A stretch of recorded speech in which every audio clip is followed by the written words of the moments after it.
Follow the Equestria Brotherhood by Knuckle Wolf. Chapter 22, Stable of the Forgotten Gods. The test subjects will undergo the worst form of pain imaginable. However, it is through this pain that new leaders will be born. Adam awoke to the soft patter of rain hitting the corroded metal above him. He was laying now on a few piled up cloths on the damp ground, with the dry haze scattered about the area around him. Adam himself was in an old highway drainage pipe with one end sealed off by fallen rocky debris. Neil had managed to collect a few things for them to rest on while they were on their way up north. It was about 5 hours of their walk that the lack of sleep from the night before finally hit the two brothers. Unfortunately, rain had just started to come down on them as they went along. It didn't take them long to find a drain, for which the most part acted as well as a temporary shelter. In this shelter, they decided to sleep some of the day off to regain some of the lost sleep they had from the Battle of Arcannon. But the few hours they had tried to rest went restless, and with the crude sleeping arrangement, they didn't seem any closer to resting. It was gray outside, as the soft booms of thunder could be heard clapping off in the far distance. Neo sat at the entrance of the drainage pipe, looked down to the grim world silently. Adam tossed and turned on the cloths, hoping to gain a comfortable spot that didn't make his back feel like a continuous cramp. What Adam did find nice was the fact that he slept at all, even if it was for a little bit. Though he just turned around to face his brother. His back pain ached once more. At that point, Al sat up to stretch to relieve the pain. With a tired yawn and a blink of his eyes, Al looked to his brother. Brother, what are you doing over there? Did you get any sleep? Neo shook his head and sighed, looking back at Al. No, the rain is about to stop, though. Once it does, we can move out again. Is it raining you like the rain we found on the way to Arcannon? Neo stuck his hoof out the drain pipe into the entrance of the rain. A few raindrops hit his hoof, and after a few seconds, slow ticking began to start clicking away. Neo pulled his hoof back in, and looked at the small radiation meter in the corner of his pit buck. It is, but not as bad as it was when we were on our way to Arcan. Huh, Adam sighed. that's odd. Just after he said that, Adam stretched out his forelobes once more before getting up and gathering his things. Once he had collected his bags, Adam treacherously trotted over to his brother's side and sat next to him. Outside, there was what seemed like the ruins of an old roadside town, and in front of them was a cracked road that led off into the distance in both directions. Dead, twisted trees lay damped and unmoved by a large stone building bearing the words Entertainment Hall written in big green worn letters on the front above the boarded up doors. Al looked carefully at the building and wondered what his brother was doing just staring at it. Is there anything you see? Nope, Neil muttered. I've been looking for a way inside. I think there might be some stuff inside, but until recently, the rain's too heavy to go and check. Al didn't respond, but instead scanned the buildings as well, looking for a way inside. He noticed a small sign on the lower section of the building's main sign. It said, Bed and breakfast inside. The fairy thought warm food and a bed at the moment was wonderful. Well, it was clear that neither of them would get something like that for a long time. So one thing caught Adam's eye. A small wagon was pushed up against the wall. Only this particular wagon's end was extended outward, making a small gap that looked like some point could fit through it. What about that wagon over there? Adam said, pointing at the object. Yeah, I saw that already. I was thinking if we go check it out, we could try and pull it open. Al looked up to the sky and noticed the once slightly drizzling rain was now reduced to a few light drops every second. Do you think we should go now? It seems to slow down enough. Even with the duster covering most of his body from the wind, Neil felt the chill of the air against his moist coat. The very thought of going out was hard, but staying inside the drain pipe would just leave him more cold and miserable. At least if he tried, it would be dry inside the old structure. Neil sighed. I hate the rain. Though we move quickly, we can get in there. Do you have your things? Adam nodded and patted the saddlebags that rested on his back. All right then, Neil said. Neil shivered for a moment before speaking once more. Down the count of 3, we book it over there, okay? Adam got up and readied himself for a quick sprint over the cart. 1, 2, 3! Neil shouted as both dashed over to the side of the building ahead of them. All the while, Neil shouted to himself as he moved the feeling of the chilled breeze against his already cold self. Cold, cold, cold, cold, cold, cold, cold! Neil said, coming up to the cart with Adam. And without saying anything but the word cold, he motioned to Adam to take the edge of the wagon and pull it. Neil himself also took the edge and pushed against it, aiding his brother in opening the way inside the building. The wood of the cart scraped against the wet pavement of the cold ground as both brothers pushed and pulled on the heavy object. Within moments, the wagon was moved enough for both of them to enter through the crack that was before too small for them to get through. And eagerly, the two of them jumped inside the hole in the building the car had covered without a second thought. Both of them stood there for a moment, inside the dark building, shivering with their teeth chattering loudly. The good news for them was that it was dry inside, relatively warmer than the drain pump in shelter earlier. Damn, I'm freezing, Neil said, taking the extra water off of him. Adam was still simpering, slightly now. See ditto. Neil turned his pit-buck lamp on. Pedestals on the old red carpet they stood on. Dryness. I love that feeling. Adam was still cold, but the shivering had seemed to subside for a moment. Let's just hope we can find a place to sleep that's dry. Adam said before turning his own pit-buck lamp on. With both their lamps on, the whole room was dim-lighted. Shadows danced and moved on the walls, as with their pit-bucks moved around. The room had a high ceiling, with a hole punched out in the corner of one room. A huge grey light shaft slowly gave the room extra light their pit-bucks didn't. The desk, which looked like it had at one time led plenty second to the building, was now cracked and dusty. Moldy red carpet covered the rest of the floor, while old hanging lights dangled above. On one wall were two doors. Each one had an old sign above them, indicating where each door led to. Though, due to the weather and elements, the words faded and unreadable. Old posters with propaganda against Luna and the war covered several areas in large floor piles. The two brothers came out to the doors curiously. What's the thing to at least where they had beds? Or better, food? Adam asked. Neil hummed.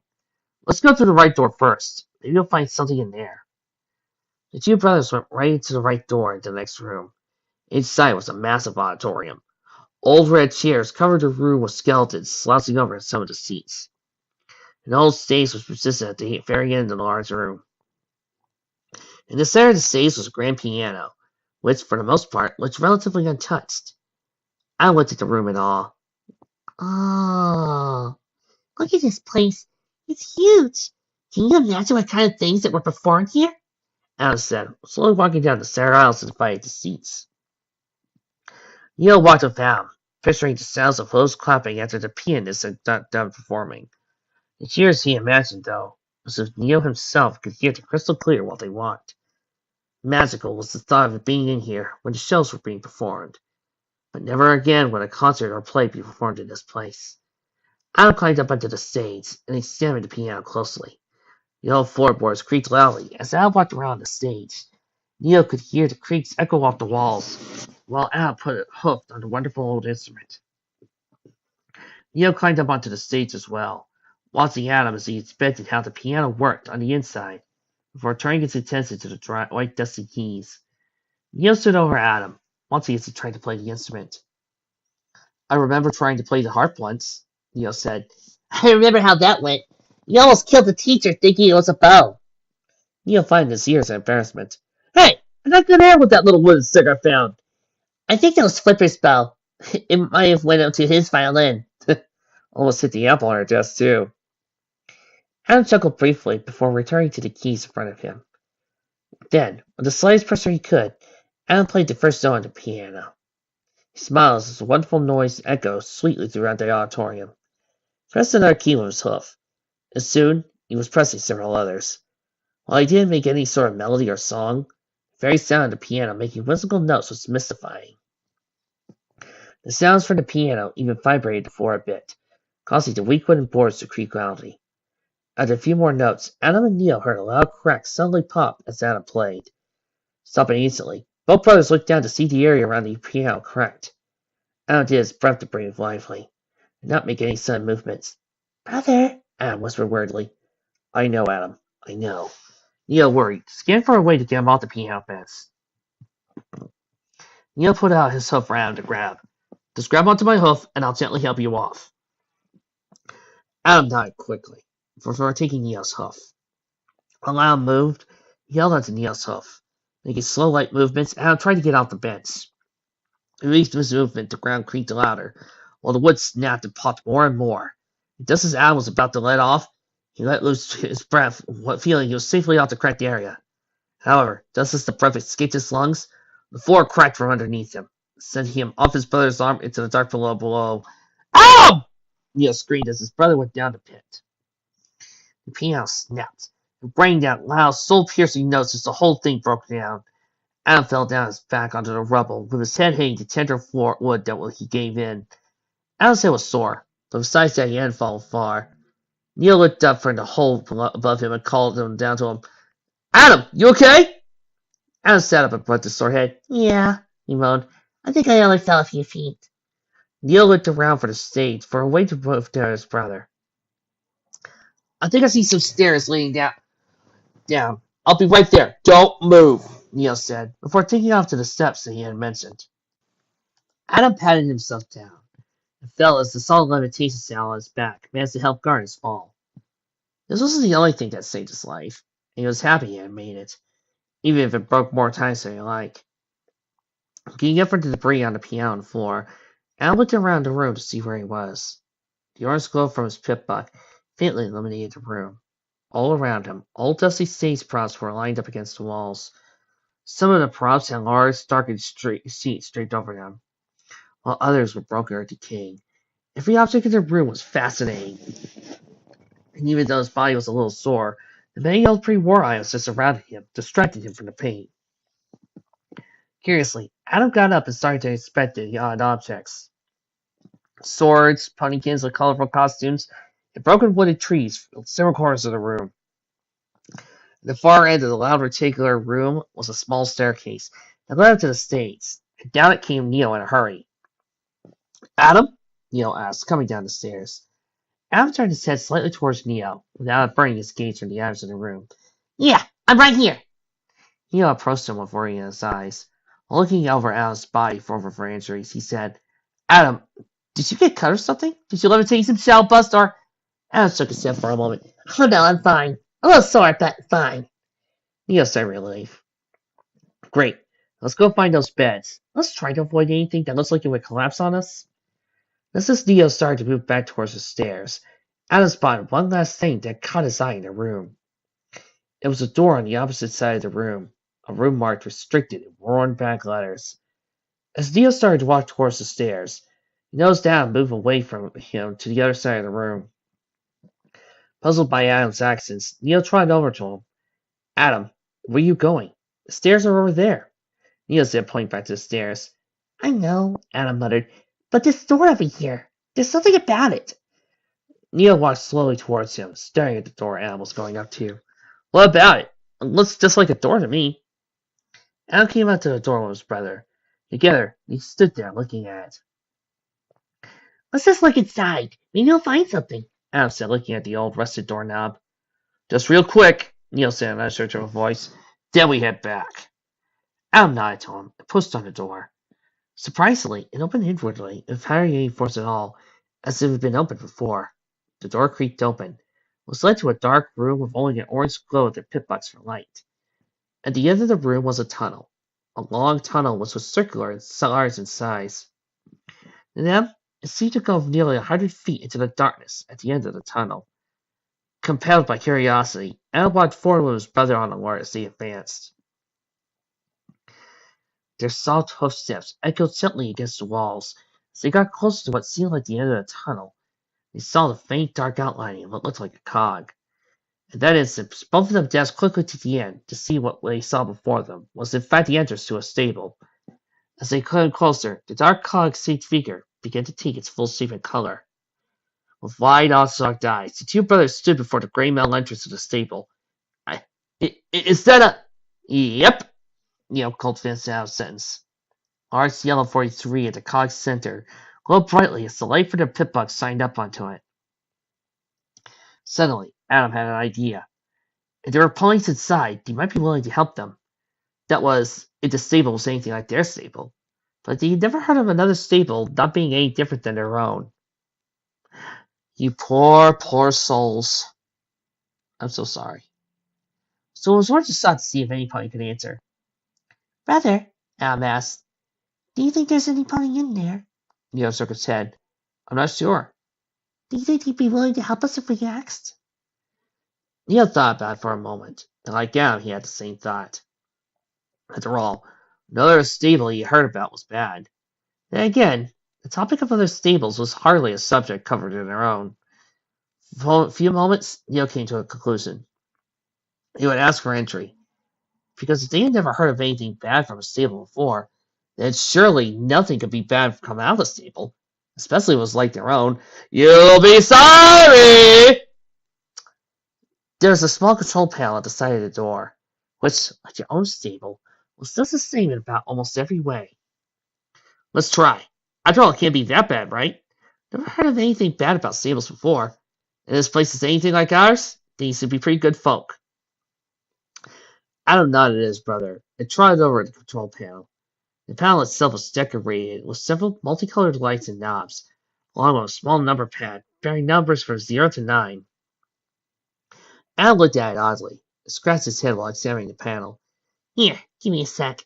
We might have lived at a stable all our lives. The only time I see a panel like this was when we left our own stable. Neil smiled at him. Just take your time. If you can't figure it out, we'll head back. Don't worry, I can do it, Adam said confidently. Just as Adam said that, Neil noticed a small surveillance camera looking down at them from the top corner of the door. However, just as he turned his head to look at it, the camera stepped away from them and went back to looking down at the tunnel. What the? Neil whispered suspiciously. Then, the panel started to beep, and Adam backed away from the control panel in shock. When the panel itself was putting in the code to open the stable. What? Adam said, cocking his head to the side. Did you do it, Adam? Neil asked, hearing the machines on the side of the stable move. Adam shook his head. No, I just started to look it over when the thing started to operate itself. Neil looked down in bewilderment. What, like a ghost or something? I don't know what's happening. It just... Neil and Adam froze as the sound of metal locking with metal could be heard. With a loud metallic screech, the steel engine retracted itself and rolled to the side. Light from the inside flooded the dark tunnel the brothers stood in. Pointing their forelights to their eyes, the light for a brief moment was blinding, but it did not take long for their eyes to adjust to the light. Once their eyes were adjusted, though, they both stared at the now open stable. Turning off their pit bugs, both of them gulped and used them. Do you think we should go in? Adam asked his brother. We've come this far, Neil said in an unsure tone. They both gulped once more and started walking to the clean entrance to the now open stable 33. The air as they came through the entrance was clean and warm, though the faint scent of dust and charcoal lingered about. It didn't bother the two brothers, though, so they went onward cautiously. The entrance area was much like their own stables. It had a ramp leading up to the door, which, if we were not mistaken, led to the stable itself. A small control pad rested on the top of the ramp, and a large mechanical mechanism dangled from the ceiling, which extended out to open the stable door. Hello? Adam called. They went up onto the ramp. There was no response. While looking to his brother, asked, who opens the door just not pointing at the control panel? Neil shrugged. Maybe they're controlling it from somewhere else. Adam didn't respond back. Instead, the two brothers continued onward to the door at the end of the room. Upon approaching the door, it automatically pulled itself back into the wall with a quick series of clangs and squeaks. They both paused for a moment to look at the door. The stable didn't have automated doors. It was always press a button and they would open. But these doors must have found some way of telling when a pony was near them. At the moment, though, little could be done to find out why the doors operated the way they did. What was odd was the fact that he hadn't seen any pony yet. The door had opened up to a large hallway and went forward 100 feet before stopping at another door at the very end. The wide metallic hallway had no distinct features, apart from the pipes and lights that ran along the walls. Just as the brothers went through the doorway into the dull hallway, a voice came on a loudspeaker, which made their hearts skip in surprise. The voice in question was a perky male voice, one that sounded like he just won the lottery or was too hyped up on sugar. Hello, brave Equestria citizen, the voice boomed. You have been chosen by your own very stable tech Iron Hoof District community to take part in becoming a resident here at Stable 43. The voice seemed to pause for a moment, and as it did, the brothers moved onward to the end. Please proceed on to the end of the hallway for a quick and educational introductory video. Introductory video? Neil muttered, looking up towards the ceiling. It did not take them long to reach the end of the room. Like the door before it, opened on its own for them. This door led to a much smaller room, where two seats seated in front of the large monitor. Two doors were also placed on opposite sides of the monitor. One door had a large green light over it, while the other had a red light. The whole setup was confusing to both brothers, but the voice had mentioned that this was where the video was. Seeing there was a huge monitor meant that this was an introductory room. Neil and Al sat down in the seats unsurely. As soon as their flanks made contact with the seats, the lights went out. At first they panicked, but then began to panic the massive screen before them turned on. On the screen, loud music was playing as a small banner circled around the globe. Message from Ministry of Higher Host Scientists and the Ministry of Arcane Technology. The banner read. After a few seconds, the globe and banner, 2 ponies came on the screen. Each of them sat in large armchairs next to one another. Both of the ponies on the screen were unicorn mares. One dressed finely, and the other dressed in a lab coat. Hello, citizen, and welcome to your new home, the finally dressed man said.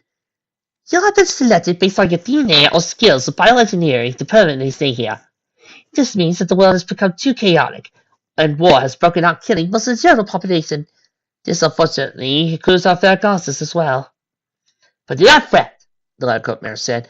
All is not lost. While here, you'll be able to help create a new world. For as with your efforts here, we will weigh out the taint and rise up from the ashes of the wasteland above. To rebuild society. The finally dressed mayor leaned forward and smiled. Once again, welcome. But before you go on to your new life, we need to know who you are. A small pedestal rose up from the floor between the seats, with 2 different flashing colored buttons, one being red and one being green. If you are an Earth pony unicorn, press the green button. If you're a Pegasus, press the red button. And proceed to the door marked with your color. The finally dressed mayor continued. Adam looked at Neil in bewilderment. He returned to look back at him with the same expression. Before shrugging and clearing down the 2 buttons between them. Well, even with your host, the green button clicked itself, causing the video to continue. Welcome, sir or ma'am. Please continue to the door marked with the green light. And remember, stable tech was made so you can rebuild the future and create a better tomorrow today. As soon as the mayor finished speaking, the monitor went dark once more, and the lights came shining back. Respectively, the door to the left marked with a green light made a soft whistling sound before opening up. Now this is just getting freaky, Neil said, completely confused as to what happened. I agree, and Neil hopped out of his chair and switched to his foreleg. Well, that's enough excitement for one day. Let's head back out before some weird stuff happens. Adam nodded, was still dazed over what just happened. Yeah, he muttered. Second that thought. As Neil came out to the door, terror filled him. The door that he had come through was closed, and it seemed as no way out. Adam? Neil cooed in distress as he felt the wall frantically for a button or switch. There's no button or switch on this door! Adam turned sharply to his brother and raced over to the door. What? Together, they looked all around the door for some way of opening it. Unfortunately, their efforts proved to be futile, as it seemed they were locked inside the stable. Neil realized this, and put his back to the wall and slid back onto his haunches with a baffled look on his face. We're trapped in here! Adam gave the door a hard, determined stare before turning back to his brother. No, somewhere there must be a control room that allows the residents to control the stable. If we find it, we can get out of here. If we do find it, do you think we can control the locks and doors? Adam fixed the goggles on his forehead with a confident smile. Sure I can, but finding it will be the hard part. Neil got up once more, patted Adam on the back. If you say you could do it, then let's not waste any time. The longer we're here, the weirder things will get. Adam nodded in response, and with determination in them. The 2 went off to the door and worked with a green light. As he went through the door, the first thing he noticed was how clean the facility was, as if no pony had lived in it at all since it was built. But how could that be, when all the odd things were happening? Only, there was something slightly off. Dark scorched rims were all around every stable door, down every hallway he could see. Besides this, though, it seemed rather normal. The hallways seemed the same as their own stables, and even the rooms looked the same. That was, of course, the few that could enter. Every other room was locked. Even the cafeteria was locked up tight. All hopes of finding food. Despite this small feature, though, they continued searching, checking up every corridor, and occasionally checking storage closets. For reasons not known to them, the closets were locked too. The fairy thought something as simple as a storage closet was odd. In their stable, all the closets were unlocked, except to pass the curfew punch later in the hours of the day. Then, after climbing the last flight of stairs they could, down to the corner was a door marked bright yellow letters, Control Center. Finally, after searching the whole stable, they found it. Eagerly, the two galloped down the hallway to the door, only for Adam to stop halfway into the room. Adam noticed a large window on both sides of the corridor that gave the viewers inside the lengthy hallway a look into the massive rooms inside. The reason this particular room caught Adam's attention, many pod-like capsules that seemed to be stored. On the other side of the corridor, out the other window, was a chamber with three machines lying side by side, each with piping and half glass, half spears fighting down huge, dark, mysterious machines to chambers of iron pedestals perched on the fairy center. Adam, you okay? Neo asked, worryingly to Adam, snapping him out of his curious trance. Adam shook his head to regain focus. Huh? Oh, yeah, I'm fine. It's just those rooms. Well, we're not going to worry about this place any longer. Neo muttered in a low tone while scanning the area around them. Control center's right there. Let's just get in there and leave before something weird happens again. Adam recovered himself and joined his brother in galloping back down the hall. As they came to the door, it was like the first door they had seen in the stable, opened for them automatically while allowing complete access to the control center. The control center was wide, with a large control panel lined with buttons in all colors, repeatedly flashing on and off. Terminals lined the upper part of the wall. Some on wall showed nothing more than blank static, though the oddest feature of the room was a bed and drawer at the end of the room next to the control panel. Likely, it was for those working overtime when the stable was fully functioning, but it seemed inviting enough, even if it appeared to not have been touched in years. It was clean, soft, and best of all, normal. Both of them came to the massive sea of buttons, scanning intensely for the sections that controlled the doors. Alan was the first to find the controls, near the far left section of the panel. Ah! Here we are! Alan said, coming to the controls. With a smart grin, Alan rubbed both his hooves together. Don't worry, I'll house it out in no time. Neo smiled back at Alan, while looking already to get him out. Let's see, this should bring us to the main menu screen and the selection screen. Heeling over the panel, Adam narrowed the size of the terminal screen in front of him. Huh, Adam muttered. Neo bite down. What is it? Adam went back to sitting up straight and stroked his shoulder. It's just odd. Usually I would think something like this would ask for a password, but it said the user is already online. Weird. Then again, what else is in this stable? At least it won't be an issue. Adam said, continuing his work. Because after I do this, all we need to do is let my code bypass the main controls to the doors near the exit. Once that's done, we're out of here. Great. How long do you think that'll take? Well, these controls are anything like most other controls I've dealt with. It should take a few seconds. Adam paused instantly, eyes wide, fixated on the terminal screen in awe. Neo waved his foot in front of his face to gain his brother's attention. Adam, what is it? Well, Adam moaned, slouching over the control panel disappointedly. My code's going to finish bypassing the core controls. Okay, what's the problem? See for yourself. Adam sighed, pointing to the terminal screen. Leaning closer to the screen, Neo read the text on the screen quietly to himself. Bypass code traveling to system, percent till bypass is finished, 1%. 1 hour, 30 minutes remaining? Kneeling back from the screen, Neo's eye twitched a few times. 1 hour. In here. 1 hour with something we know nothing about around, he whimpered. Neo shrugged. The why this is happening is beyond my knowledge, so we'll have to wait until it's done moving through the system. Neo picked Adam up by the shoulders and shook him wildly. I thought you were a genius! I thought you could do anything! Brother, please stop taking me! Adam screamed while Neo shook him. Neil blinked to stop shaking him. Oh, sorry about that. I got a little carried away. Adam hopped down from his brother's forelegs and brushed him off. It's alright, but I may be good at fixing stuff, but when it comes to hacking the systems of a whole stable, I'm not the best pony for the job. Then we wait, huh? Neil sighed. Yep, Adam replied. Yeah, so if you want to rest a bit, you can, Adam said, stretching his left foreleg. However, at that moment, Adam felt the levitation of his back shuffle around. While still in a stretching position, an idea suddenly appeared. This idea, he thought, done properly, might get rid of the need for levitation cells. Best of all, he knew he could pull off this wonderful idea he had. Neil, slightly tired, shuffled off to bed at the end of the room and plopped himself onto the bed, sighing merrily as the soft bed caressed his body. You know, Neil blissfully said, feeling the comfortable bed, this might not be bad after all, especially with this bed here. Adam smiled now, before going through his bags for a screwdriver. Brother, I have an idea how to help get these things off our backs. Neil turned around in the bed to face his younger brother. He tried it up next to his bedside.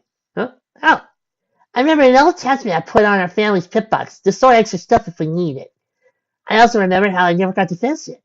So, I thought if I take the levitation circuits and connect them via the attachment to our pit box, then we'll have an easier, more convenient levitation. So, no more of these uncomfortable things on our backs then? Yep, Adam said, coming over to his brother and collecting his levitation shell. I'll get to work that way so we wait. If you're going to rest, put your arm onto the control panel. While you rest, I'll add the circuits. Sounds good to me, Neil yawned loudly. Adam smiled at him before gathering all he needed onto a panel to work on his new idea. Though, just as Adam started to get his tools together, a terminal right in front of him flashed with audio diaries archived in order. What the? Adam thought. What is it, Adam? Neil mumbled in a drowsy manner. Adam rested the content that was on the screen to his brother. There's a set of audio diaries here. Some videos, too, left over by Dr. Peptide, who, according to the brief summary, worked here when the stable was working. Neil sat up instantly as the news intrigued him greatly. Maybe they could tell us a bit more about this place. Yeah, I'll set them to autoplay while I work, and you rest so we can listen to them. Neil laid back down on his bed, putting his right hoof out to the control panel for Adam so he could upgrade his pit bike. Just start playing one when you're ready.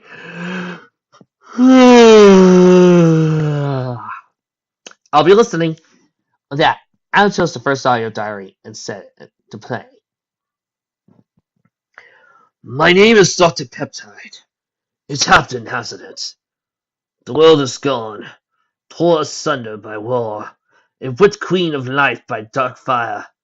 I guess I should have expected something like this when I was chosen to come live here. Though deep down inside, I feel like the very moment my eyes saw the cryotubes, we would awake to a world long gone, that no pony ever wanted to exist. Yet, there it is. Dozens upon dozens of feet above me, a world I once knew is now dead. We have been asleep for more than 115 years, waiting for our special chemicals to aid. There's an online of work. These chemicals made secretly by the ministry might be the key to bringing a future back to the world above. The voice on the audio log sighed heavily. I was told by some others who woke up with me that these things logs would help reduce deaths and keep me from going insane. But what is science but testing insane theories? I digress. I'll make more audio diaries when we begin testing the next week. Day 7, 7:43 p.m. We started testing today, and I'll be honest, I wasn't sure what we were instantly brought here to do. All I know is that I was a bioengineer, and they need me for some work combining amino acids. That is something about positive fertility. Well, after the first day, I now realize what we are doing.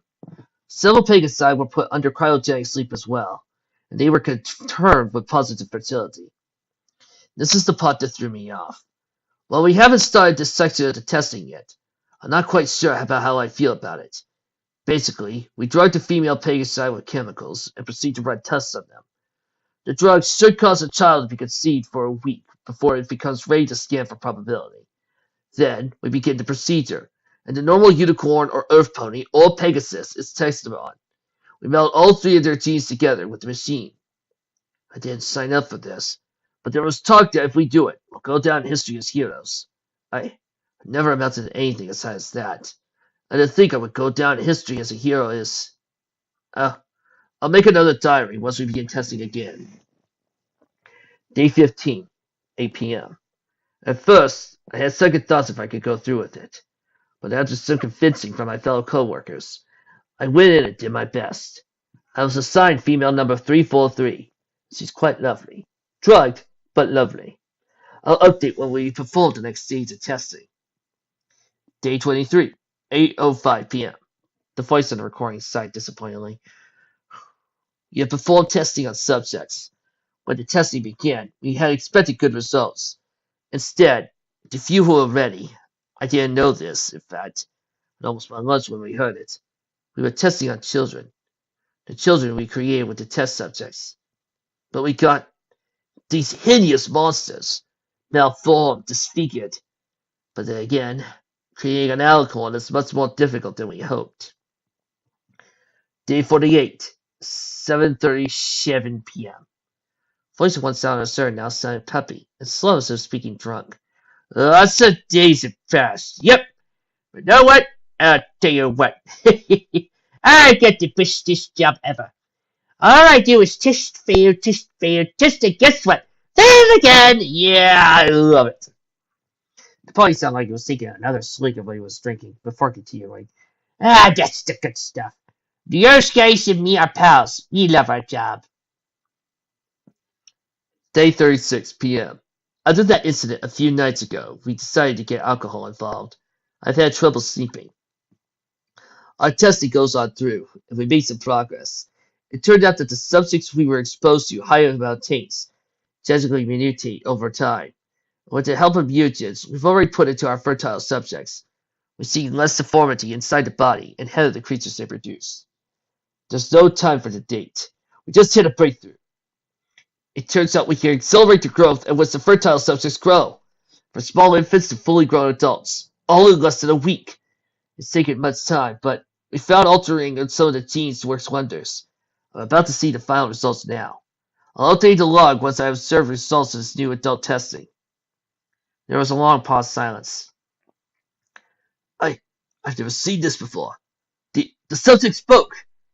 It's a complete sentence, though the very words still linger in my mind.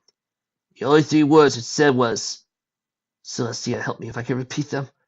Please kill me. Those speaks. Starting to think we're getting too deep with this. Adam paused the recording, stopped with his work. Moses turning inside him, stared deeply into the terminal screen in deep thought. That was... Neil looked down somberly. Arm lay down on the panel, Pitbuck's ear working exposed. Should we go on? Listening to that bastard ramble on about the shit he did? Let's see if something happens. Maybe he'll tell us why every pony in the stable is gone.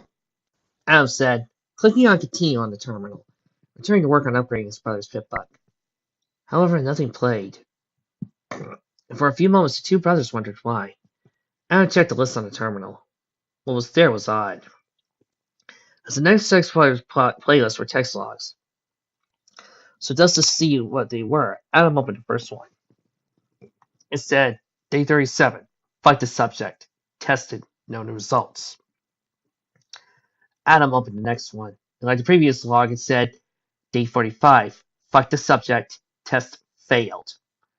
The next one said, Day 63, fight, tested, failed.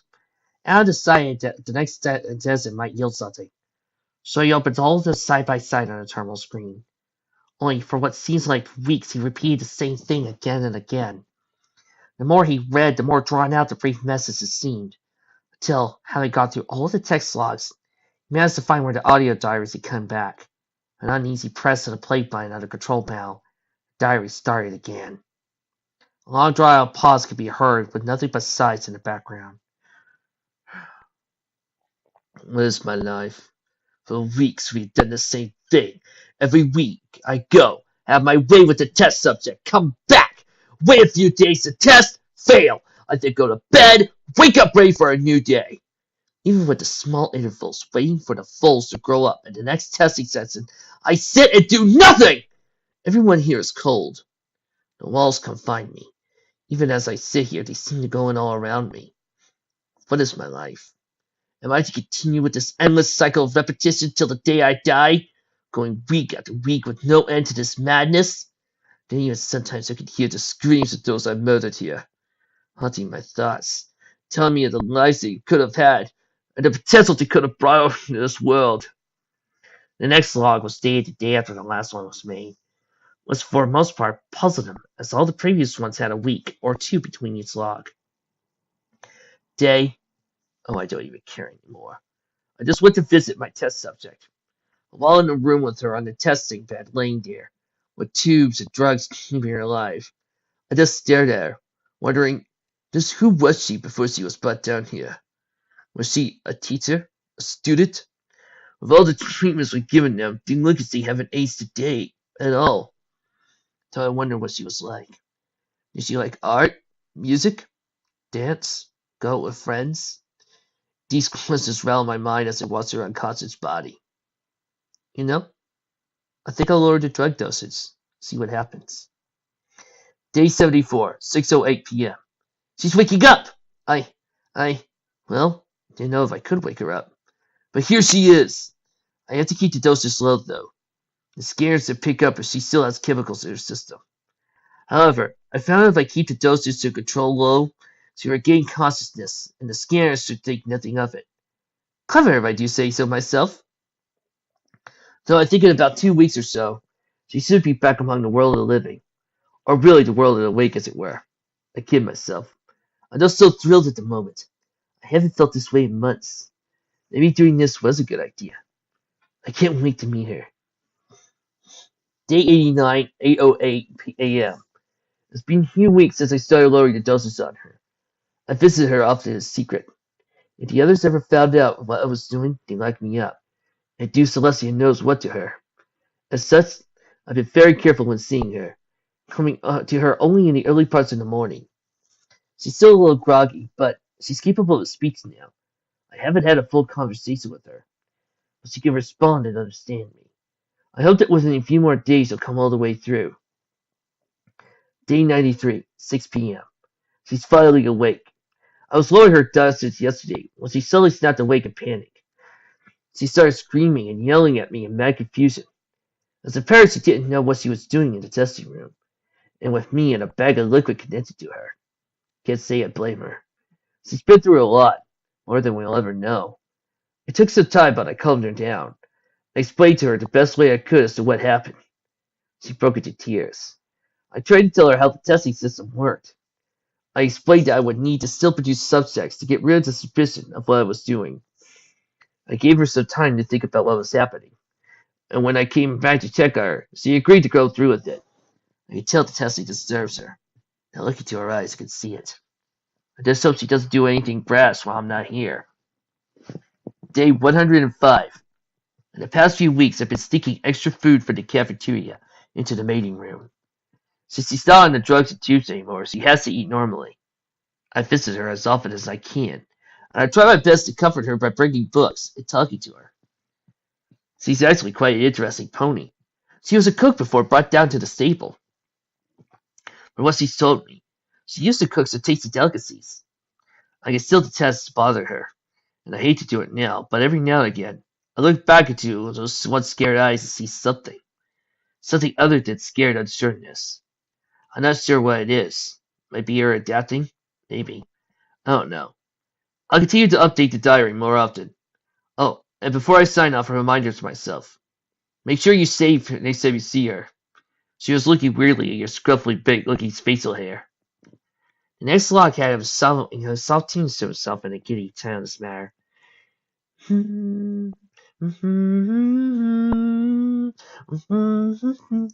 It's been several weeks since I've made another log. You know, I said I'd make it more often, but really, this is something. We talk, laugh, and I sneak her back to my room to listen to music and dance. We hardly think anything of the testing now. It does something that seems to get in the way of the fun things. Sometimes we read things together, and even watch old pre-war films. She's really sweet. I'm sad that she had to be so sensitive to all this.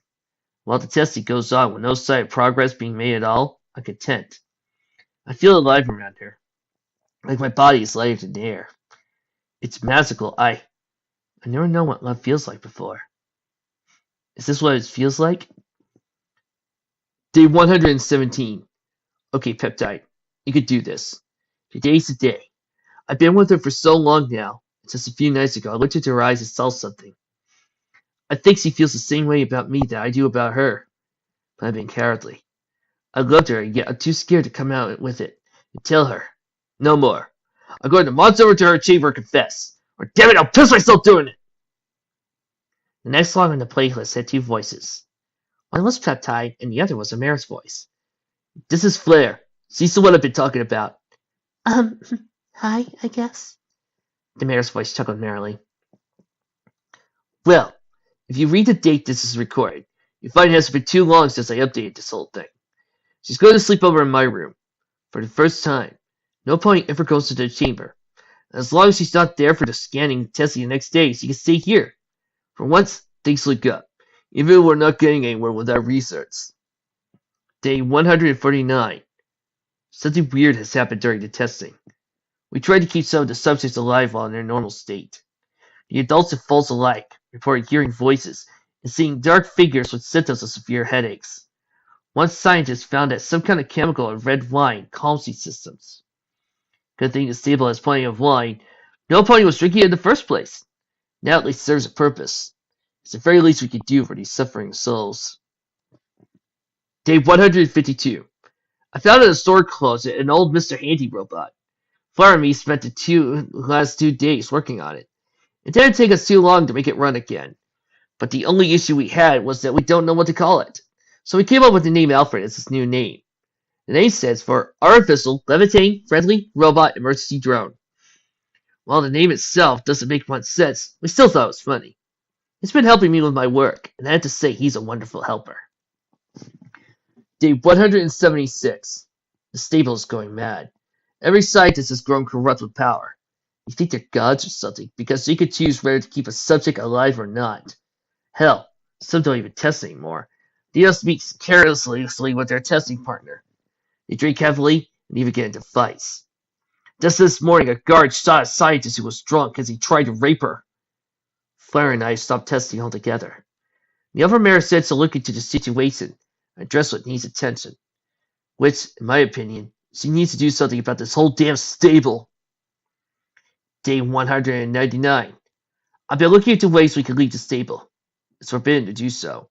When this whole place goes to hell, we need to get out of here. But the Overmare did put a lot of effort into putting the trouble making scientists behind bars. So, hopefully, it won't come to us leaving. I've also been talking to Alfred privately about... Well, I'm sure Flair might hear this. I should delete this before she finds out what I'm planning to do. You know what? Just don't say anything. Might be safer this way. Day 203. I proposed to her today. She smiled at me. With tears gently rolling down her cheeks, she said yes. I've never been so excited in my life before. Me, of all ponies, is going to get married. Who would have thought? I talked to Alfred about performing the marriage. In a few days we'll be married. With all that has happened since I got out of the cryogenic pods, I feel like it was all worth it. And the small pain of guilt has been inside me for a few days now. I thought if I forgot about it, the feeling would go away. But I've done things I'm not proud of, so many ponies. I did lay down for a few minutes to think things over. Shake this feeling off. Day 266. I was running through some old logs of mine, deleting things in hopes to keep Flair away from my surprises I had before the wedding. I was up late night before. With the lack of sleep, I hadn't realized I deleted several extra logs. Fantastic. I will say that the wedding did go well.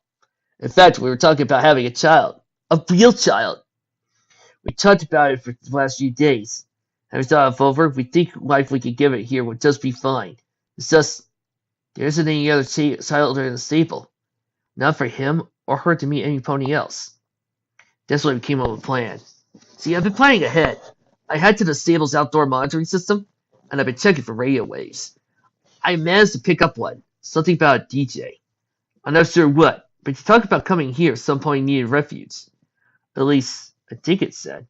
I'll have to look deeper into it later. Day 574. He's a boy. My baby boy. I'm at a loss for words. I'm a father now. Me. Of all ponies, a father. Surprisingly, with the help of chemicals, our son was born healthy. Showed no signs of mutation that seemed to change his body physically. Flora and I have named him Red, based on his crimson-colored coat. Though at the moment, we like to call him Little Red, but just to be on the safe side. I'll have to keep a watch on our boy, though, see what happens. Make sure nothing out of the ordinary happens. Day 578. I can't believe this. My son is the key to fixing the stable's problem. For months we've gone week after week of testing with little to no scientific progress. But my son, he's 100% perfect for genetic melding. If he was to undergo the DNA merging, he would come out a full-blooded alicorn. But the pain it would cause him. I won't send my son to that kind of pain. Not after all the pain I caused to so many others. But his IQ is an odd thing on its own as well. He's very intelligent, showing amazing brain structure and nerve impulses even at this extremely young age. I'll try to see if I can teach him the clear curriculum of stable tech, made in the event we have succeeded. I just want to see how he does. That is, of course, when he's older. For now, I plan a way out here. Overmare's been acting strange, though, as he mingles more and more with the few of the crowd of our group. Al screwed in the last screw into his own pit buck, concluding the upgrade he added to his and Neil's pit bucks. This time, though, both brothers noticed the recordings had stopped. However, Neil lay in bed, levitating an empty shotgun above his face. I feel bad for that guy. At first he was an asshole, but I guess he changed for the better. But the way he talks about his wife reminds me of... Adam relaxed himself while sitting on the floor, smiling at the memories of their time with their mother in her own stable. Do you think Dad loves Mom the same way? Neil rolled his eyes and frowned at Adam's statement. If our father really did love our mother that much, he wouldn't have left us. I remember the look on her face several years ago when you were just a foal. She was just torn up by what that stupid stallion did. If he's alive, Al. Neil quickly halted any further hateful comments towards her father. Adam lowered his head, giving a look of deep sorrow. I never got to know Dad. Neil sat up in bed, feeling an awful sense of guilt in his chest. I'm sorry, Adam. I know you wanted to meet him. It's just that he hurt Mom by doing what he did for no reason. It's all right, Adam added, raising his head, while retaining the look of sorrow in his eyes. Let's just listen to the last bit. The override is almost done going through the system. Neil moved himself back until he came up to a wall next to the bed. Laying his back against the wall, he sat up and nodded for Adam to continue the audio diaries, without saying a word. There was a gap in the audio diaries. Days, months, and even years between the time older diaries and the newer diaries were made. What puzzled Adam was that, while he was looking through each audio log, many had been restricted for hearing. This was odd, considering all the files at this point had been free for them to hear. Though, there was little Adam could do about it, so he continued to scroll through the diaries to the next available one. The next log was not an audio log. Instead, it was a video. Well, now that long, it was still odd seeing a video recorded among the audio and text logs. On the screen, two ponies sat directly in the center of the video. One pony was a tired-looking brown earth pony, while the other was a small red unicorn with emerald gleaming eyes and a dark black mane. The small colt sat on the chair next to his father, gazed with wide eyes directly at the corner of the screen and wondered at the odd machine his father was showing him. Petite smiled at him, patted gently on his head. This is a terminal, son. It's used to help ponies with important things. The young one didn't answer, but instead gave quite a wonder-filled ooze. It can also record things for other ponies to hear and see. Like right now, I'm making a video of us. Say hello to all the ponies out there, Red. This little one was shy, feeling himself back now, knowing the other ponies were possibly watching him. Petite reveled in his mane playfully. It's okay, little Red. They're not watching you right now, but just making a video will show Alfred. Will Mama watch too? Yeah, she'll watch it too. But right now, show the ponies a cool trick you learned today. There was a small set of 3 marbles placed in front of the colt. Each marble lay side by side, undisturbed for the colt before them. A few curious blinks at the marbles. Red leaned a little closer to them. You mean the spinning trick, Dad? That's the one, Petai said with a nod. The little colt smiled now, understanding what he needed to do. His eyes fixated on the small glass spheres. His horn was encased in a faintly glowing magical aura. Within moments, an aura of the same red-crimson color covered the marbles. Focusing slightly harder on them, they started to float back up into the air. Once they'd been lifted, the colt started to spin them around and around in circles. Very good. Soon you'll be able to do all sorts of things with magic. Later and later, you'll be able to pick up Alfred, the stallion chuckled. The video then ended with the two ponies laughing merrily. It was heartwarming to hear them being happy. Just as soon as the video ended, another video came up next automatically. It looked as if Peptide was reading something to his son with his wife next to him.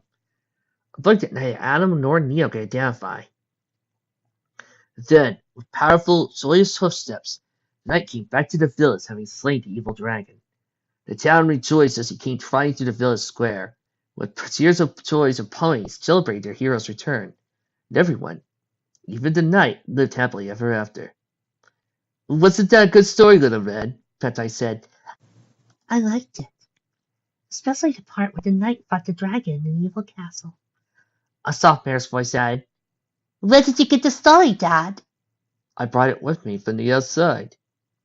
What's the outside like? The little colt asked. Well, I'm not so sure about this, son. It's probably much different than it was when I was your age. What was it like when you were my age? Well, it was a wonderful place. The sky was blue and white clouds floated high in the sky. Cities were bustling with ponies, and life for many of us was good. New adventures came every month that made our lives more fun. Even the terminal over there was made when I was growing up. But back in the day, me and your mother dreamed like this. And the heroes were everyday ponies. Ponies did good things for each other. There was a slight pause in the conversation. Dad, Mama, when I grow up, I want to be the knight in the story and help ponies with problems in the world. That's a very good dream to have, Little Red, the stallion said with a warm smile. But first, you'll have to wait till you get grown up and big and strong, 'cause now's the time for young knights to go to sleep. You can't save the world if you're all sleepy. Claire cooed softly, wrapping the young one in her front legs. People, I don't have to tell you something bad is about to happen.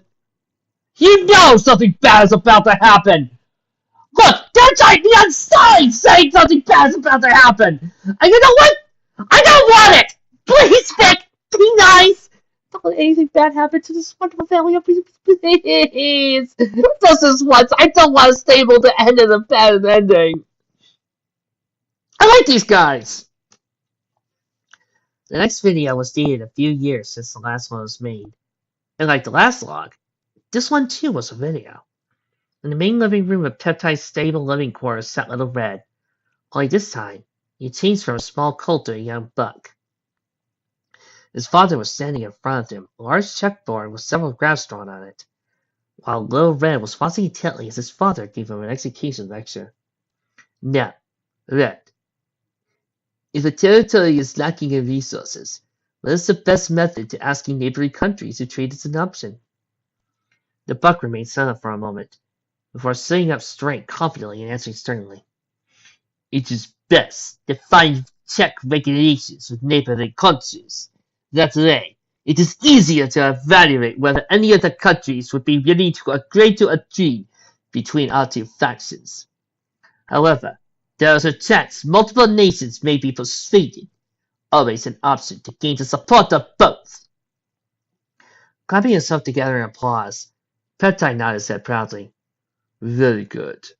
Though you must also take into consideration that in every situation, you must be willing to have something to offer as well. That is how trade looks after all, though I am proud of the answer. I'm sure we'll get to this semester's test. You'll do well. I have been studying hard, Father. If I hope to become a good leader someday, I need to understand all these concepts. Red said, indeed. Petai chuckled, patting Red on the back. That mindset, you have no problem at all in the open world. The video had ended, and another came up, in its place automatically. In this video, Petai was standing in the doorway, saddlebags filled with papers and notes. Little Red was at a desk in the living room of Peptide's stable quarters. A large sketchbook was open in front of the colt. He concentrated hard on what he was reading. I'll get your mother. I'll be back soon. Remember not to answer the door for anybody. The colt turned around in a rolling chair as he sat towards his father. All right. I'm almost done with this chapter of the Advanced Leadership Guide. Peptide smiled out. Good. When I get back, we'll pull out a board game and you'll be studying hard. It's about time we had some fun. Sure thing, Dad. I'll get you when you're back. Opening the stable door, Peptide said his last goodbye and left to get his wife. Though, as soon as he left, the buck hopped down from the chair and went to a drawer in the room.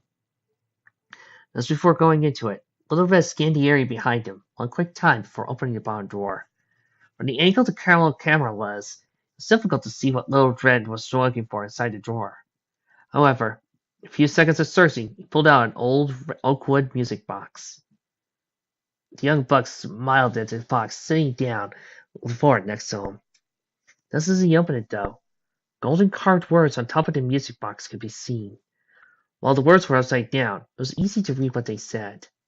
These golden letters being carved at the top of the music box were, Happy Birthday, Red, love Mom and Dad. So, within seconds, the words on the top of the music box seemed to fade from the brothers' thoughts. As calming chimes came from the music box.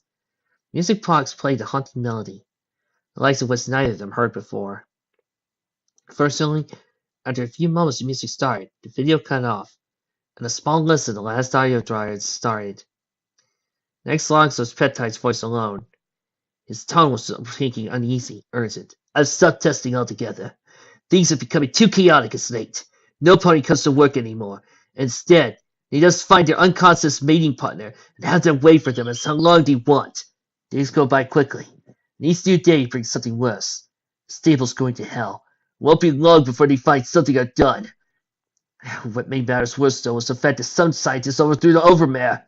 They claimed their ideals of restricting mating and continued progress with the test was a poor choice. I had to get my family out of here. We're running out of time. The next log was dated a few weeks since the last audio diary. I did it! I finally found a way to get out of here unseen. If I could hack into the main central computer, I could lock down the path to the stable entrance and let some luck go unnoticed. Once we're out, we'll have to move out from there. But to be honest, I'm more scared of getting out of the stable than going outside. Oh, and a reminder of myself. Make sure that when you're done hacking the system, hurry out as soon as possible. While my plan may work, hacking the system will send off a little red flag to all the higher-ups here. So I need to act as if we're going to get out. Within the next few days, we'll have to be ready to leave. I'm going to say goodbye to this hellhole, once and for all. The next log was dated a week later. So in the background, urgent rushing, then the sounds of ponies could be heard. Honey, stop messing with that thing. We need to get going. Claire called to him. I know, but I need to delete this information. They haven't found out we had him. They might come out looking for us. The least I can do is cover our tracks. Claire's voice was hinting with a mix of nervous tension and uneasy anxiety. Okay, but please be quick, dear. I've got Red and myself packed and ready to go. We're just waiting for you. All right, I'll do my best to hurry. And, shoot, it's recording! The log cut off while Peptide was in mid-sentence. The next log puzzled the two brothers, as this log was transferred from a security recording off another terminal. Panic could be heard in all voices of the family. Loud, thunderous booms could be heard in the background, followed by the sounds of demented screams of mad ponies. Based off of this, the brothers assumed the three ponies were locked in some kind of room. Damn it! We were so close! Peptide swore as some mad ponies managed to beat the metallic door in the background. How did he find us? Claire exclaimed. Peptide stammered lightly. It must have been the hacking I did to get us out of here. There's no other way he could have found us. Peptide, let us in!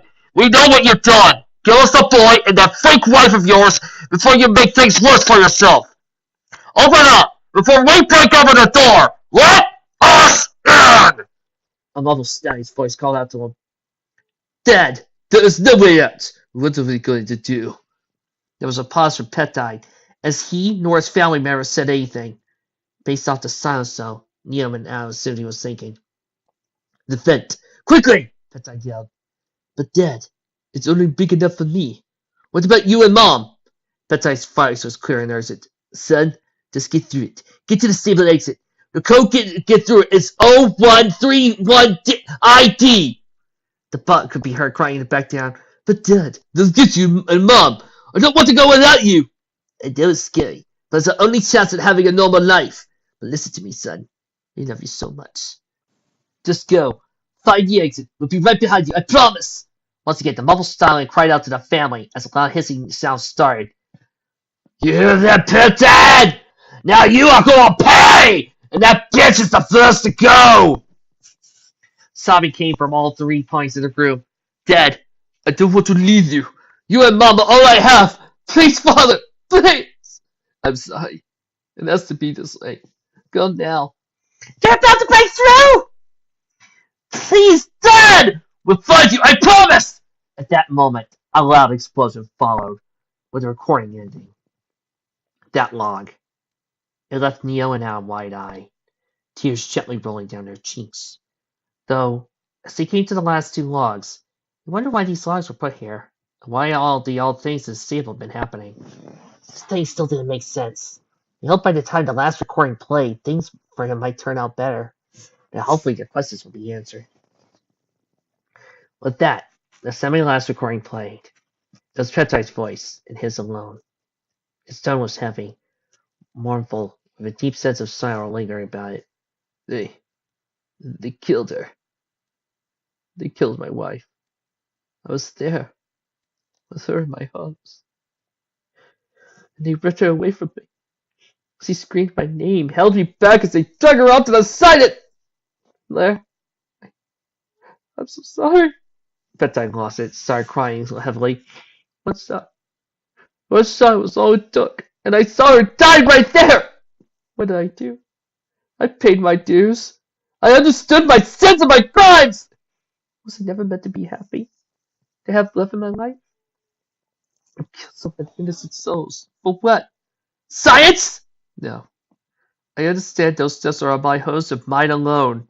I pray to them, and hopefully they'll hear me. I want forgiveness. Please. I'm so sorry. I'm so sorry. Now my son's alone. Somewhere in a world he knows nothing about. And here I am, locked away in my quarters with nothing more than this terminal and a bed. But if I don't do something, who will? There was a pause from Peptide. His whole stable's corrupted. I need to do something, or they'll go out there and find him. I won't let that happen. The last log was made nearly 4 days since the last. A loud clatter could be heard in the background, with small hollow objects rattling. This is Peptide, and you're almost there. When we came here, we were taught about the stable cleansing system. The infected and faces biohazardous material was released into the air. Access to that stable would be sealed off, burst by fire, leaving nothing alive inside. I spent the last few days working my way to stable quarters controls. Once I got the door, the rest of the recording faded before stopping entirely. But this is the last one that ended. One more log appeared below the last. This one was made only 2 days after the last. Like the others, it started to play on its own automatically. The loud sound of Stable's alarms could be heard in the background, but the muffled sounds of panicking following as Petite spoke. Voice was low and tired while he made the log. Well, I guess it doesn't matter now, does it? I've done it. Within 2 minutes, everything in this stable will burn alive into a fine ash-like powder. All those ponies you tested on. All those poor, poor souls who suffered through all the things I and the residents of this stable did to them will finally be at peace. My only regret is I didn't see my son one last time. I only have this picture in my left coat pocket to remind me of that brief time I had here. And for once I was happy enough. A loud metallic hoofbeats could be heard in the background. Was dying calling out to Peptide in a muffled voice. Peptide! Open the door! Don't do this to us! Think of all the good things we've done together! The two of us! Stop this madness before you do something you regret! Peptide chuckled blandly. I've already done things I regret. And this is my only way to fix everything. If I were to go out and find my son, they would have shot me. Threw my body to furs and forgot it even existed. Petite sighed heavily. At least this way, no more lives will suffer because of this place. Not mine, not the test subjects, and not my son. They talk about finding him. Now they'll never get to him. Just pray to the gods as they protect him as he's out there. Petai started to choke up. A slight sob. Alfred, my old friend. I can't. Without knowing if there's some way, is there? Well, master, a kindly proper voice answered. I do! And as you wish, you must ask fast. You have a minute left. Alright, we'll do it. It'll be worth the wait. And it ended. The last of the recordings. And in that moment, the program out of it finished, now unlocking the door out of the stable. Though, it was as if the program was made to delay until the recordings were finished. But neither of the brothers paid attention to it. Nor did they care if they had. Listening to the last words of that stallion of the recording was gut-wrenching. A sour, churning feeling tossed around in their lower stomachs. For they found out what the stable was, and how it became what it is now. Think about it. They could understand why there were burn marks on the doors, while all the other doors of the stable were locked, minus a few exceptional doors of great importance. But if there had been a total cleansing of pony life in the stable, why was there any kind of ash? No remnants of the ponies that once lived there, minus the logs were provided. There were still questions that were left unanswered, although at the moment all they could do was stand back on their haunches and absorb what they had just heard. Neil looked down on the ground in marvel and respect. Why is all this happening? Why are we giving all this information? To hear this guy's story. I don't understand. Putting his things back away into his saddlebag, Adam felt the same feeling of sadness and confusion fester inside him. Because like the pony he heard in the diaries, they too lost everything they loved. It happened all so quickly. I'm just up there resting. The very least we can do is leave now. This isn't a stable anymore. It's a tomb. Adam muttered slowly. Neil found it hard to pick himself up for a moment. The information still weighed heavily on him. Though when he did stand up again, he sighed by looking at the many terminals covering the wall in front of him. Yeah, you're right. Even if I got more questions about this place, I don't think I could stay here much longer. Both of them sluggishly made their way to their room's exit. The whole stable was a mystery. It was best if it was locked away. Just as they came out through the door, though, an odd sound caught their attention. It was the sound of a jet. Not a very loud jet, but a jet nonetheless. What was more odd to them was the fact that the noise was getting louder, and after hearing all things happen in the stable, for all they knew, it could be a terrified mutant monster or cyborg creature. Neil got out a shotgun and ready to fire, so he pulled on the locking lever of the gun. A rusty, ear-grinding noise squealed as the lever moved. Ah, great! Not now of all times! Adam got a 10mm out of his bag, and less than a clip of ammunition. Is it jammed? Adam asked in a worried tone. I don't know. Let's hope not, Neil said nervously. Adam gulped. Yeah, let's hope not. Graining their teeth with anticipation, sweat started to form on their brows. The noise was loud and clear, for whatever was coming through the door was there, waiting for them on the other side. With a loud whoosh, the door opened. On the other side was a floating robot, with a large spear-like head condensing to a large jet that surrounded it, suspended in midair. Several small-like twigs surrounded the machine on the metal rig that surrounded. But it was a single light in the center of the spear that immediately caught the two brothers' attention. Neil and Adam yelled fiercely in unison, with stats ready to lock onto the flying creature. Though just before they had done so, the robot moved back in shock and cried in terror, Please, don't shoot! I don't mean to any harm! The two brothers' panicking cry died down, while they saw the robot cower before them. They both lowered their weapons and blinked curiously at the robot. Excuse me? Neil asked. The robot had put some more of its long arms into the head of itself to protect itself. I said I mean you no harm, good sirs. I am merely a droid. As the robot was practically trembling before them, Adam noticed several white letters on the robot's side. The words read, Alfred, only the last D in the name was worn in chip. And how can we trust you, huh? Just because you're a robot doesn't mean you aren't dangerous, Neil said sternly.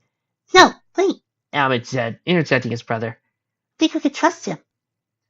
Neil looked towards Adam with bewilderment in his eyes. What? How come? For all we know, he's one of those wacko scientists who used to reprogram him. Or, Neil stopped mid-sentence, blinking at Adam, smiled back at him, causing his sentence to come to a halt. Brother, this is Alfred. What? Neo said in a confused tone of voice. Then, looking back to the robot, it looked harder than the frightened machine. And like Adam had said, there on the side of his name were large white letters. You survived? The robot peeked over his arms to look at him. Yes, I did, the robot whimpered. Adam gave the robot a friendly smile. It's okay. I'm sorry you and my brother didn't know who you were at first. All the crazy things we've seen and heard in the stable, we weren't sure what to expect. Adam said reassuringly. The robot lowered his arms slowly. Oh, I see. So what Master told me about you two. He said that you would be more welcoming to me. Adam and Neo both widened their eyes at him, and Neo said, Master? Oh, yes. The Master was the one who locked the doors. And before I forget, he says his apologies for the confusion. But in order to get any help, some tiny precautions must be made. Neo glared at Alfred. So he locked us in for what reason? Who does he think he is, locking up ponies in a place he knows nothing about? It scared us half to death with all the freaking stuff that's been happening. In fact, Master did see that you two really wanted to come in. Neo flattened his ears, while frowning at the robot in embarrassment. Neo tried to ignore the previous statement, and instead get some answers from the robot. Who is your master, anyway? I thought every pony in the stable was, dead. Well, yes, but my master has been waiting a long time for some pony to come in here. He's one of the few things he's left, minus myself, of course. In fact, my master has been dying to meet you two. So you have to be cautious. Last pony to come here was awfully rude, taking research and chemicals and bumbling of his plans of becoming some kind of terror god, or something when he found out what the stable was made for. The professor, Neo muttered under his breath. What was that? Alfred asked. What? Oh, nothing. I just remembered something. Ah, I see. Well, if that's the case, we shan't waste any more time. Please, Coats, follow me, Alfred said, turning around. And where do you plan on taking us? Adam asked. The flying robot looked back to him. Why, to meet my master, of course. That was the whole reason he had to eat. Neo and Adam looked at each other. Not saying anything, both of them could tell what the other was thinking. And they went and saw his master, unless their questions could be answered. Turning your heads back to the robot, they both nodded at him. All right, we'll go with you. Sounded good. It won't take us long, and my master even said that once you met him, you are free to go. The lead the way will be right behind you. Very good. Please walk this way, the robot directed them. All three of them went down the long hallways to the stable, on their way to see Alfred's master. As they went down the hallways, though, the question of who this master was made anxiety fast and churned deep inside their stomachs. But at the same time, the question might finally be answered. The three of them had gone down several corridors, nearly 3 flights of stairs. It was clear to both brothers that by the time they had gone halfway through the stable, it was clearly much larger than their own. Though, just as they started to understand how truly elaborate the stable was, Adam brought them a large steel door marked with a giant one. Moving over to the giant door, Alfred opened the door and let them in. Walk this way, please, the robot said firmly. The room was long, with empty metal boxes stacked and piled against the walls.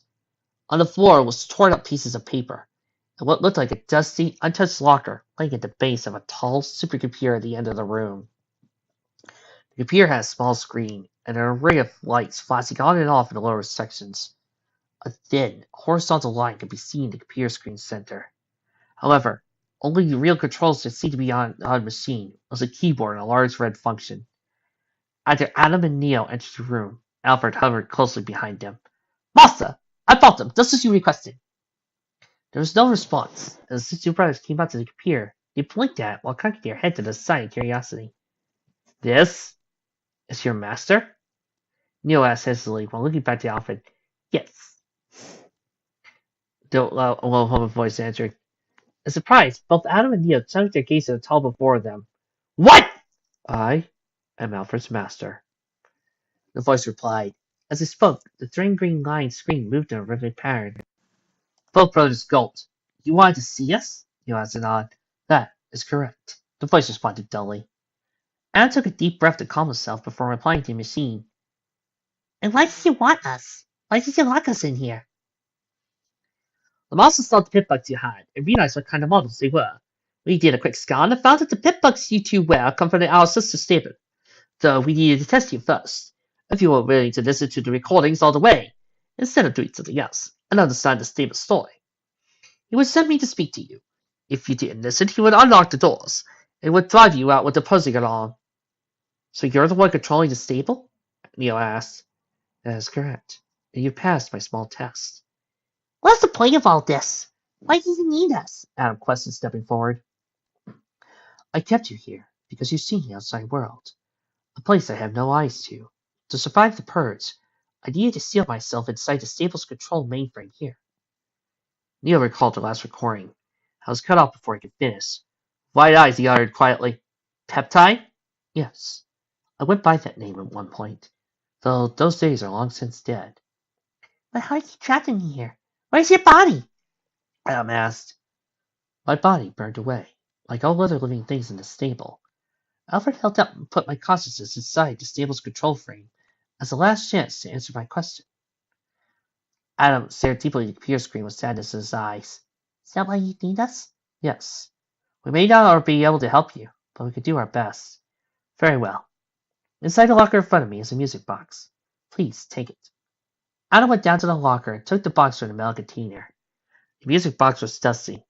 However, it seemed to be in decent condition, despite the offense it went through. And, after looking for a moment, he put the box inside his bags. The bodiless voice muttered sadly. Now, I just want to know, is my son still alive? Neil and Adam looked at each other mournfully before returning to the computer. In some of the recordings, you see my son. He's out there. Is my baby boy alive? Neil thought long and hard about what the computer had said, and to tell him his son might be dead would completely destroy what was left of him. For it may not be until decades until another pony like them comes around. Though inside, Adam felt like inside him was the best to tell the truth. Well, Adam muttered sincerely. he's... Neil interjected him quickly, tears building up in his eyes. Fine, he stuttered. He's fine. Really? Is he alive? How is he? The voice responded in a hopeful tone. Neil looked up at the computer with a smile. As tears rolled down his cheeks. He's doing well. He has a home and friends. We met him before in a town. Friends. A home. The voice choked in happiness. Adam looked to his brother worryingly. But brother... Neil put himself on his brother's shoulder and looked down with a sane smile, trying hard to keep tears rolling strongly down his cheeks. Adam. He's happy. Adam realized what his brother was doing, and his eyes began to water.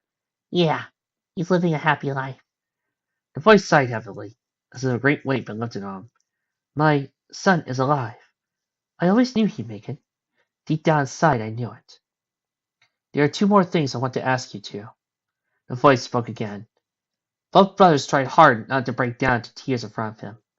Neil tried his best to smile at him warmly. What is it? Please give him the music box. It was special to him. Neil wiped away the tears on his sister's sleeve. I'll make sure he gets it. I promise. Good. That's all I needed to say.